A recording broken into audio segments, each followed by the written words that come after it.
Preventing iatrogenic chronic shoulder pain and disability. Hello, I'm Baram Jam, and thank you for joining me. Iatrogenic refers to an illness inadvertently caused by examination, treatment, or a comment provided by a healthcare provider, yet one of the basic principles of medical intervention as stated by Hippocrates is, first do no harm.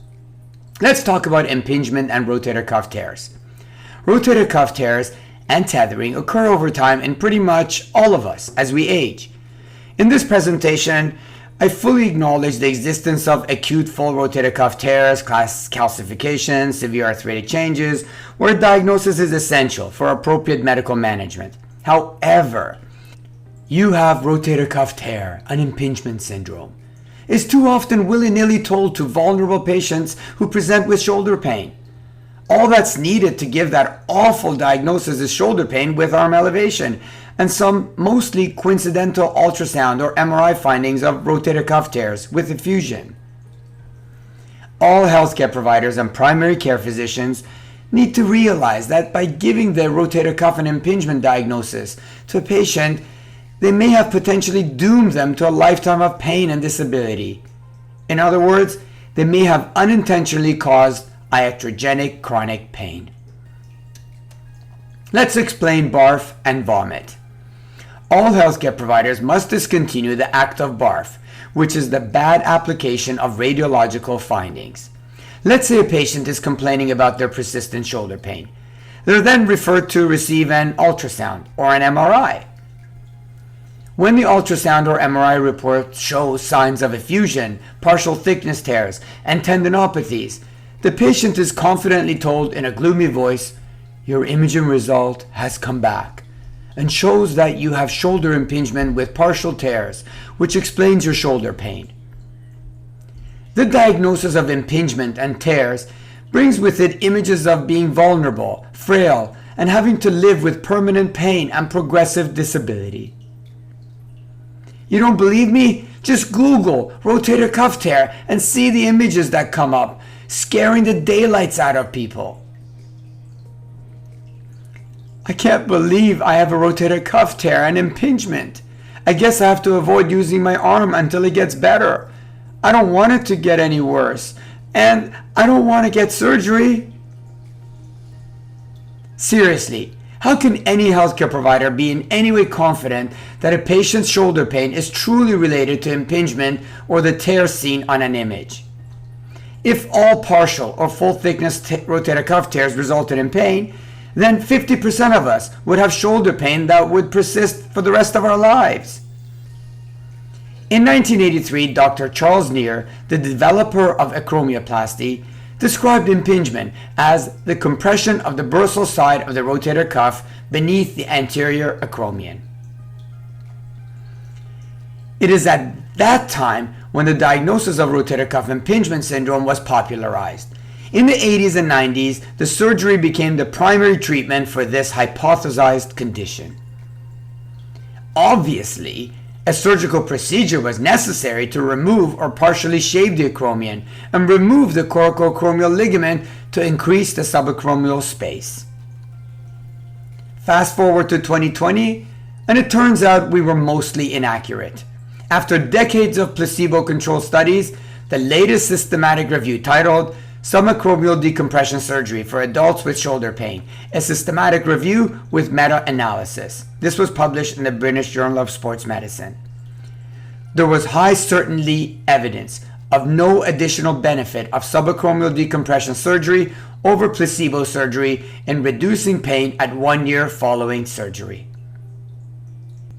After decades of diagnosing and explaining rotator cuff impingement to hundreds of my patients, I'm happy to say that I'm no longer offering that diagnosis or explanation to any of my patients with shoulder pain.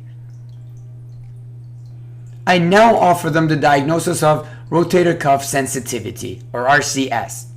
I know it's not a term that's popular yet, but I'm hoping that it will catch on. RCS is certainly less threatening than torn, pinched, inflamed, or impinged. In my humble opinion, using the term rotator cuff sensitivity reduces the threat value of their condition and emphasizes that the goal is to desensitize the shoulder versus fix the shoulder.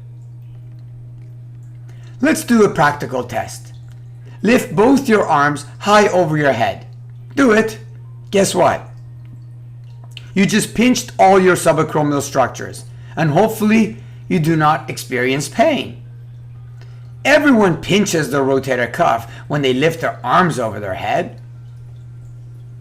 The reason some may experience pain with arm elevation may not be because of impingement, as we all experience that, but because of underlying rotator cuff sensitivity.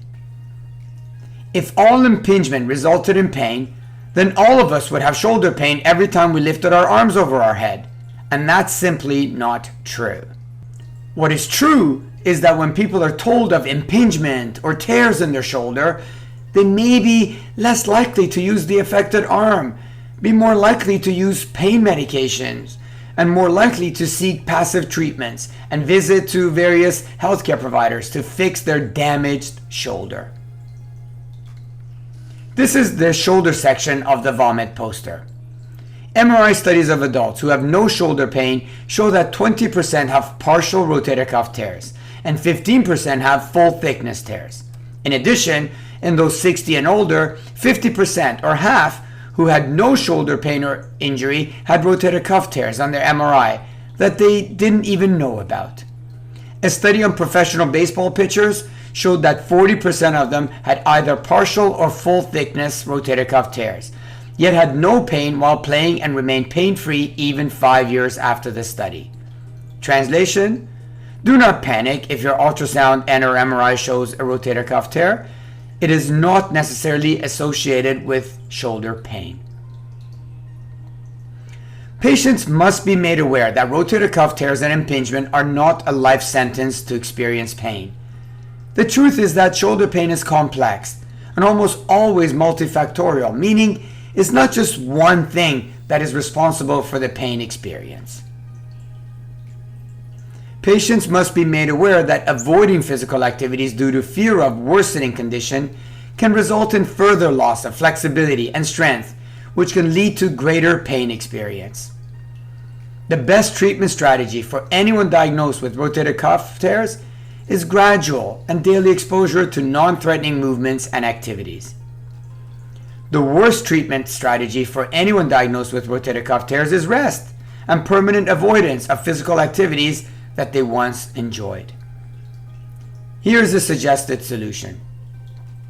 For the vast majority of times, healthcare providers can replace the term rotator cuff tear with rotator cuff sensitivity.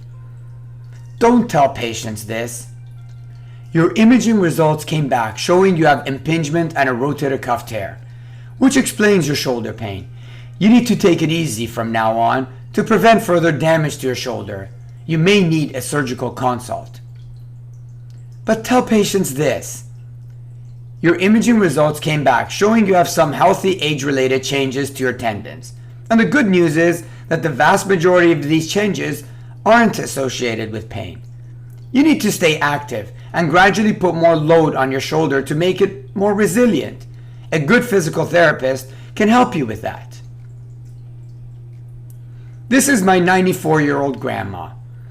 I've been her personal physiotherapist for the past 30 years, where she's told me that her shoulders are stiff as she can no longer reach the top cupboards, but she has never expressed pain. There's no doubt that she has degenerative changes and rotator cuff tears, yet no pain or discomfort. She can still partially raise her arms with no discomfort. How do you explain that? This is a part of a video series called Preventing Iatrogenic Chronic Pain, available in the video library on appetite.ca. I really look forward to telling you more about my grandmother and her role in preventing iatrogenic chronic pain. I will personally mail you a free copy of the Victim of Medical Imaging Technology, or better known as the V.O.M.I.T poster. You may request one on appetite.ca under Clinical Shop. You can also freely access the high-resolution image file of the V.O.M.I.T poster and print it out yourself. You may access it on appetite.ca under Pain Education. I would be extremely grateful if you shared this video with as many healthcare providers as possible, such as medical doctors, including family physicians and orthopedic surgeons, PTs, chiropractors, osteopaths, and RMTs. It's up to all of us to spread this message and help end iatrogenic chronic pain and disability. If you have any questions on this topic or need references or would like me to present this information live to your clinic or hospital staff, please contact me. You may even contact me and I'll send you the PowerPoint so you can present this information to your staff. Thank you.